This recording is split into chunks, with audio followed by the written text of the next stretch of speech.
Hello everybody, just thought I'd do a quick video just to show you my Super Nintendo consoles and collection of games. I haven't really done any kind of actual video of my kind of hardware and games for well, a good couple of years now, because the majority of the time it's taken up streaming. So I just thought I'd just get back to the roots and kind of do some actual video of the consoles themselves, just so you can have a quick look at them. So what we've got here is PAL Super Nintendo and a Japanese Super Famicom. Again, got these quite cheap, 10 odd years ago I think now. This one I had modded, so you can switch between 50 Hertz and 60 Hertz, as you can see on that switch there. What I've noticed with the Super Nintendo, certainly the PAL one, is if you run PAL games at 60 Hertz, they can glitch on a modded console.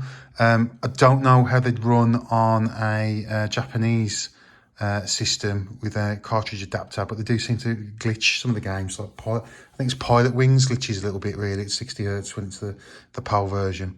So, and Mario Kart. So just something to kind of bear in mind there. But that's the PAL Super Nintendo.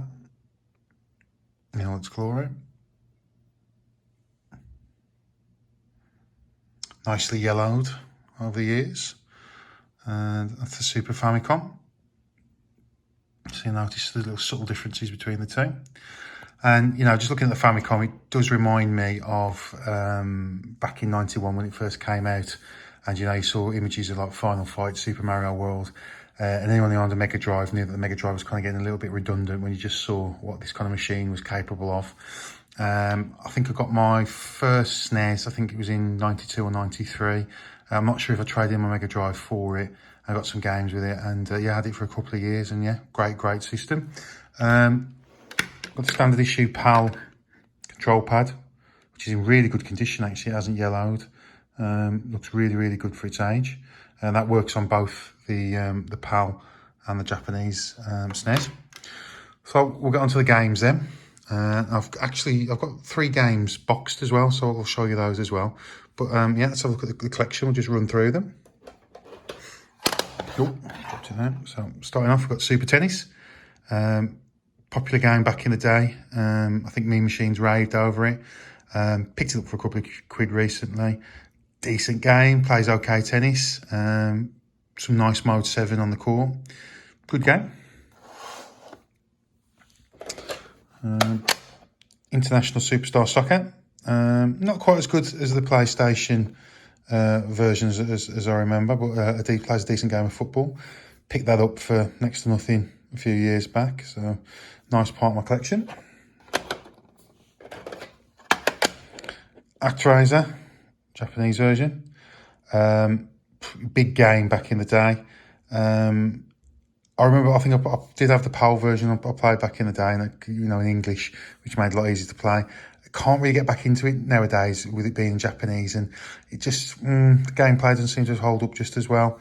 But still, a real classic, and really showed what the SNES was about when it came out way back in 1990. Okay. FZero, the showcase game. Amazing mode 7, still looks fantastic now, plays really nice. The big showcase game for the SNES, to show you what it could do with all that mode 7. Really impressive game, still enjoy playing that today. Really good game. Okay. Tiny Toon Adventures, Buster Bust Loose. I think someone gave this to me again 10 odd years ago. I didn't pay anything for it. It's a platformer. Can't say much about it really. It's okay. Got it for free, no money. Royal Rumble. This was the follow-up to, was it WrestleMania? Was it WrestleMania on the SNES? I can't remember. But the first game that came out, and there was a Mega Drive version, I think it was Super WrestleMania. This is Royal Rumble. I think it has 8 wrestlers in the ring at once. It's not the best. It's okay. Again, probably hasn't stood the test of time very well. I remember like those wrestling games being really popular and seemed quite advanced when they come out. Haven't aged very well. It's certainly not a WrestleFest kind of game, really. Not to that kind of level of quality. The wrestling game. Super Fire Pro Wrestling X. Yeah, it's okay. I'm a big fan of the Fire Pro games, but this doesn't play as well as, I think it was a Fire Pro D on the Dreamcast. It's a good game, but I think you've got to be a Fire Pro fan to really appreciate it. The classic game coming up now. Super Mario World, yeah, launch title, great game of Mario. I think millions of people played this game and loved it. Super game. Don't need to say much about it. That's the Japanese version. Super Formation Soccer, aka Super Soccer in the Western world. Fun game. Streamed that recently for the European Championships this year. So okay, it's good fun game. I think this might be a bit rare, not sure. Japanese version of NBA Jam. If you noticed, I kind of prefer getting Japanese Super Famicom games. A, because they're cheaper, and I just kind of prefer the artwork and the look of them, really, as well. But yeah, NBA Jam on the SNES, great fun, great port.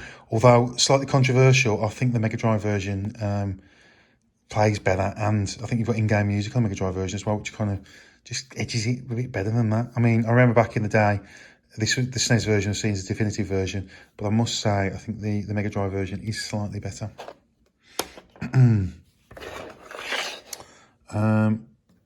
Muscle Bomber, aka Saturday Night Slam Masters in the West. Bought this recently, didn't pay much for it, get it from Japan. Really good port, good fun wrestling game. Again, I streamed this year as well, so just check out my channel to see what it's like. But Capcom doing the business there. It's like a cross between a Street Fighter game and a wrestling game, and it's got Mike Hagger, as you can see there, in it as well, from Final Fight fame. And the guy who did the Fist of the North Star artwork did the artwork for this as well, so as you can see the similarities there. Good game. Super Tetris 2, got this for like £1 from a game fair or something. And Bomb Bliss, it's Tetris, I think. Not much more to it. I haven't played that a great deal, so I couldn't comment on it. Okay, next game. Street Fighter 2 Turbo. Yeah, not much to say about that. Follow up to Street Fighter 2 on the SNES. Everything's a bit faster. You've got all the Championship Edition boss characters used as well. Good game, great port, sold a lot of SNESes. This was the killer app. This is what you bought a SNES for back in the day. For that 18 months when it wasn't on the Mega Drive or any other system, you bought a SNES to play Street Fighter 2. It was the killer app, and this is a great version of the game. And while we're on Capcom, Japanese Final Fight. This, when it came out, and I saw images of this in, I think, Computer Video Games and Me Machines, blew me away. It looked arcade perfect. Still looks great now. It's missing Guy in a single player mode, and I think one of the levels or two of the levels is missing, but it still plays great. It's a good port, and I know it gets a lot of hate nowadays, but I think it's a really good game to play on the SNES. Mega CD version is worth a go though, because that is fantastic. 2-player, got all the characters, and an incredible enhanced CD soundtrack. Okay, moving rapidly along.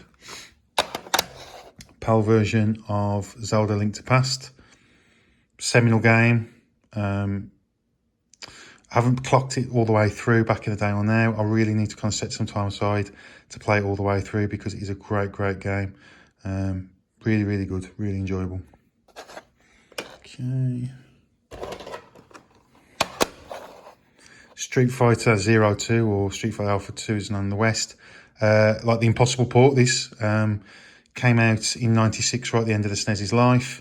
And I think one interesting thing about this is the guy who was the producer of the arcade game, wanted it released on the SNES because he wanted casual players who couldn't afford a PlayStation or Saturn to get into it, and it was accessible for all. And they did a great job on the port. I think it plays well, despite the kind of pauses between bouts while it compresses data from the cartridge. The music's awful. It's horrible MIDI, but I think they just run out of space on the cartridge to put decent music on. But this is a really good game and a really impressive port for outdated hardware at the time. Definitely worth a look at, this one. Okay. Yeah, it's Super Fire Pro Wrestling 3. I do love my Fire Pro games, but I can't say much about this because I can't remember what it's about, but it's a Fire Pro game, so it's got to be good. This I got, I think, for 50p again at a game fair. I think it's the Japanese free cartridge that came with the was it the Super Scope, the SNES light gun. I think it's like a shooting gallery game with Mario and Yoshi in it. Don't know much more about that.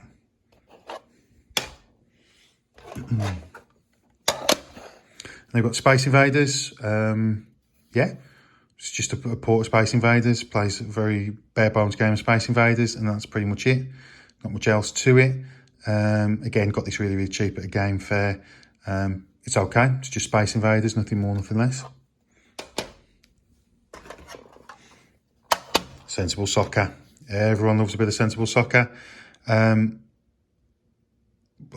think the kick-off games are more technical in terms of the skills you need to play them. And I remember kick-off was really kind of like, you know, the kick-off players were the ones on the kind of next level. But Sensi Soccer is just easy to pick up and play. Anyone can play it and have a great laugh. It's a fun football game. Just a shame Sensible World of Soccer never made it to the consoles. But yeah, great port this. And equally as great on the Mega Drive as well. Okay. Star Fox, aka Star Wing in the West. It's got the Super FX chip in it. Great little 3D shooter. Really good use of polygons. And yeah, I really enjoyed this. And I remember when I was playing it when I was a kid back in the day, back in '93, just felt a little bit immersive as well, in this kind of polygon world. And, you know, with all the characters and what was going on, it was, yeah, it seemed to be really pushing the hardware really well at the time. And I was really impressed with it, and really enjoyable to play now as well. Okay. John Madden 93. I think this was the first John Madden game for the SNES. I remember the UK Gaming Press panning this when it came out, saying it's not as good as the Mega Drive. But I must say, like, you know, when I played it recently, it plays pretty much like the Mega Drive game. It's good fun. It's John Madden. Yeah, don't know why they panned it in the UK, but it's a good game. Perhaps they just weren't happy that it didn't perhaps make the most of the SNES's power. I don't know, but yeah, it's John Madden. It's good fun. If you like American football games, you've got to have this one, I think. Okay, Dungeon Master. Yeah, really good port. Looks as good, if not better, than the Atari ST and the Amiga versions. Bit of a hard time navigating this one because it's all in Japanese. It seems to work pretty self-explanatory. But yeah, all the text in Japanese, and I never played it back in the day, so I don't fully understand what's going on. But it does look a really good port, and plays pretty much just like the computer versions. But say it's all in Japanese, so a little bit hard to navigate if you're not used to the games. But it's a good port and a seminal game. Nice to see it on the SNES. Mario Kart, the one that started it all, PAL version here, looking a little bit dirty, a little bit well used there, but I wanted to give that a clean up. But yeah, great fun, loads of Mode 7, sold a lot of SNESes, and still incredible fun to play today, really. Good stuff.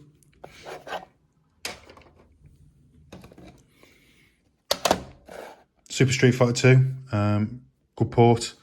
Yeah, but I can't really say much more about it, really. Really good port, plays really well, sounds better than the Mega Drive version, and just plays really nice. Really good port. Pilot Wings there, nicely greyed, yellowed PAL version. Yeah, fun game this, and loads of Mode 7. A lot of happy memories of this game, and just how amazing it looked back in the day. And yeah, it's okay. It's good fun to play as well today. Really enjoyable. SimCity, got this for decent money a few years back. It says it's the PAL version, but it's all in German. So I think this might actually be a German cartridge, which takes a little bit of the edge off it because I don't fully understand what's going on. But used to play and love this on the SNES and the home computers back in the day. I really loved it. And so this is the German version, but great game and really nice to kind of build your city empire and watch it grow, or destroy it with Godzilla or a natural disaster. Good clean fun.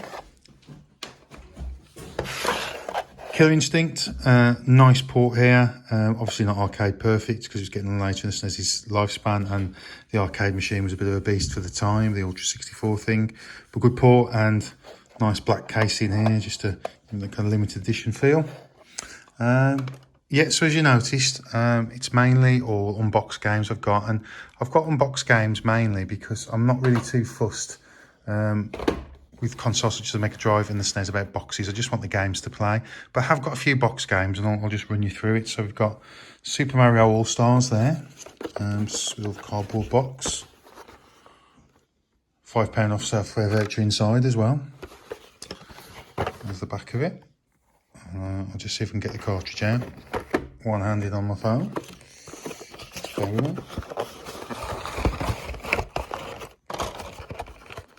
you go. See the cartridge there, not all of it. So still in the cardboard box. If I touch it anymore, the cardboard will probably disintegrate. There you go. So that's Super Mario All-Stars. Mortal Kombat. Good port. No blood though, but looks a lot better than the Mega Drive version. Looks a lot more like the arcade game.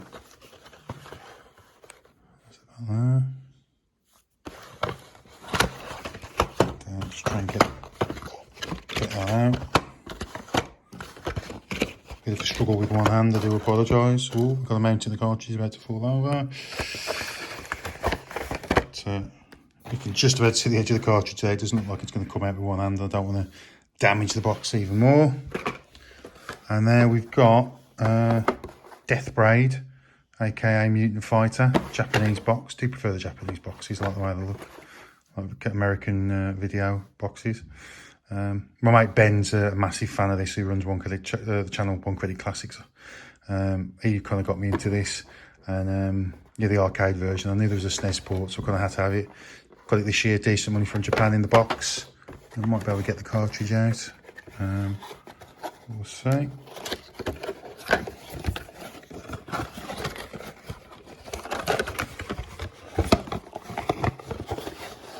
Oh, struggles.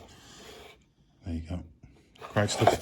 And the final thing I've got is a Super Game Boy, which plugs into the SNES, and you can put Game Boy cartridges on the top and play Game Boy games for your TV with a SNES controller, and mess around with some of the colour settings as well. So you can put filters on to add a little bit of colour to the games as well, which is a really nice add-on and pretty good for if you want to stream some of my Game Boy collection. I can just plug it into the SNES and stream it through on that front. Okay, so that's been my SNES collection, mounting the cartridges now. Yeah, thanks for watching. Take care.